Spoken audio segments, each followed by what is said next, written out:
រឿងសេដ្ឋីកំរីពូឌឿនមីងចន្ទរីមានកូនប្រុសម្នាក់ឈ្មោះផានិតពួកគាត់គឺកំរីខ្លាំងណាស់មិនដែលបានហូបឆ្ងាញ់ម្ដងណាទេព្រោះគាត់ស្ដាយប្រាក់អ្នកភូមិអ្នកណាក៏ដឹងដែរអ្នកភូមិតែងតែដាស់តឿនពូឌឿននិងមីងចន្ទរីជាញឹកញាប់ថាកុំធ្វើបាបខ្លួនអញ្ចឹងអីព្រោះគាត់មានប្រាក់ច្រើនណាស់ណែឯងកុំប្រញាប់ទៅទិញម្ហូបពីព្រឹកពេកចាំថ្ងៃបន្តិចចាំទៅពេលថ្ងៃនឹងណាគេលក់ត្រីថោកខ្លាំងណាស់ត្រូវឪវាឯងពិតជាគិតបានដិតដល់ណាស់បើសិនជាឪវាឯងមិនបានប្រាប់ខ្ញុំទេខ្ញុំប្រកាសជាទៅផ្សារឥឡូវនេះហើយម៉ែអើយឆាប់ទៅផ្សារទៅកុំទៅជាពុកពេកម៉ែទៅពេលព្រឹកគឺមានត្រីស្រស់សម្រាប់យកមកពិសាបើសិនជាម៉ែទៅពេលថ្ងៃមានត្រីស្រស់ឯណាគេទុកឲ្យយើងទេម៉ែមានត្រីដែលគេលក់សល់នឹងយកមកពិសាវាមិនឆ្ងាញ់ដូចត្រីស្រស់ទេណាម៉ែយីកូននេះហេតុអីគេហ៊ានថាឲ្យពុកបែបនេះកូនឯងដឹងទេមកអំពីពុកចេះគិតគូរបែបនេះហើយទើបគ្រួសារយើងមិនអត់ឃ្លានណាកូនពុកកំរិះបែបនេះគឺពុកសល់ប្រាក់ច្រើនណាស់តើនៅក្នុងភូមិនេះមានអ្នកណាសល់ប្រាក់ច្រើនជាពុកទៀតទៅកូនថាទៅមើល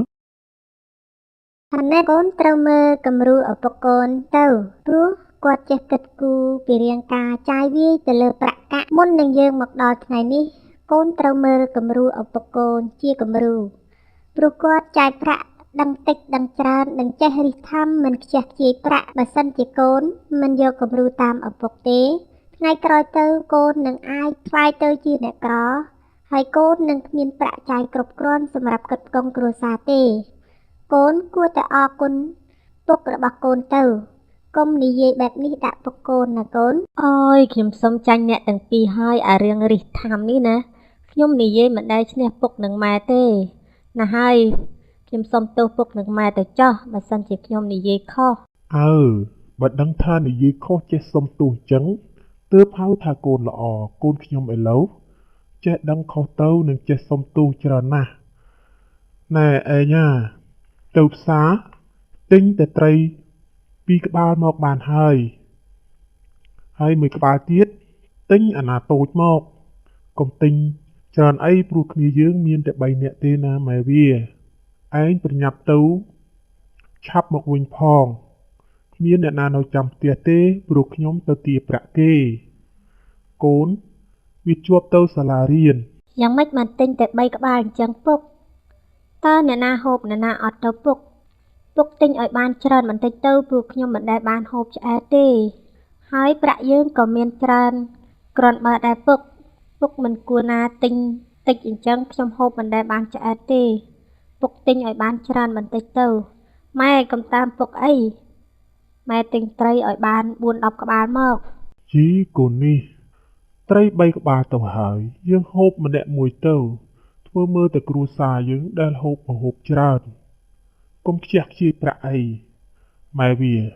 ទិញតែ3ក្បាលមកបានហើយចឹងម៉ែទិញអាណាធំបន្តិចមកម៉ែ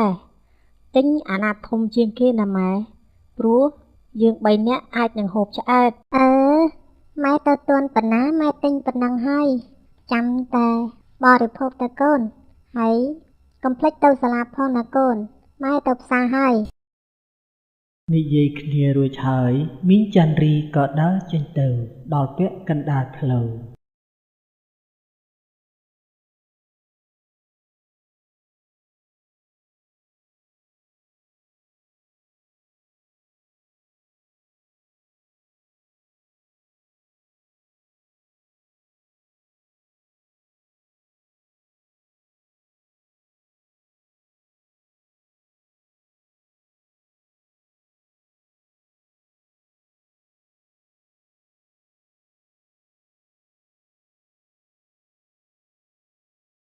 អ្នកសុកឲ្យកូនត្រីខ្ញុំ3ក្បាលមកខ្ញុំប្រញាប់ទៅផ្ទះវិញផងហើយនេះថ្ងៃហ្នឹងលក់ដាច់ទេចឹងថ្លឹងអាណាតូចឲ្យខ្ញុំ3ក្បាលមកខ្ញុំប្រញាប់ទៅផ្ទះវិញណាអាយ៉ាអ្នកចន្ទរីទេតាកុំប្រាប់ថាទិញត្រី3ក្បាលនេះយកទៅហូបណាអ្នកយី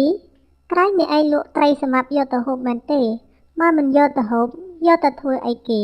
ចេះនិយាយចឹងតកើតថ្លឹងមកឲ្យខ្ញុំមកខ្ញុំប្រញាប់ទៅផ្ទះផងស្លាប់ហើយអាយ៉ាទ្រូងខ្ញុំស្លាប់ហើយទិញត្រី3ក្បាលយកទៅ អ្នកណាហូបអ្នកណាអត់ទៅអ្នកឯងកុំចេះចង់យើងហូបជាម៉េចជារឿងគ្រួសាររបស់យើងឯងកុំចេះដឹងរឿងយើងថ្លឹងតែត្រីឲ្យយើងឲ្យលឿនមកយើងប្រញាប់ទៅផ្ទះផងអូយអាត្រីនេះណាមិនចាំបាច់ថ្លឹងអីនោះទេខ្ញុំឲ្យអ្នកទៅចោះខ្ញុំឃើញដូចជាអ្នកខ្លាចខាតលុយដល់ម្លឹងខ្ញុំចាប់ទុកថាខ្ញុំធ្វើបន់ឲ្យអ្នកទៅចោះអ្នកសុកនិយាយមែនឬនិយាយលេងនឹងបើអញ្ចឹងខ្ញុំអរគុណហើយពុកវាពិតជានិយាយត្រូវណាស់ថ្ងៃនេះ